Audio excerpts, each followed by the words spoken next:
It's the business of counting. Yeah, I got plenty of clock. Seconds.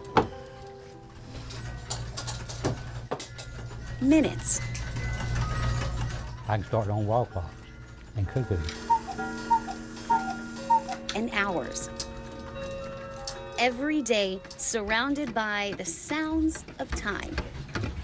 If I didn't hear them ticking, I know I'm not doing my job. Call him Father Time. Probably at least 75 anyway. Or better yet, Most of the time I'm a clock doctor, but you know. Ben Parker has been the keeper of the clocks in Lincolnton for 27 years. What kind of problem did you have with yours?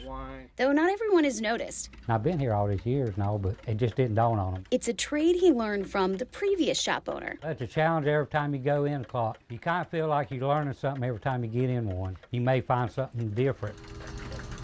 The sounds of his shop blend together like a chaotic symphony, one that sticks with him long after he heads home for the day. Probably all the time. You know, they come up in my dreams, you know, really. He says he's a bit behind.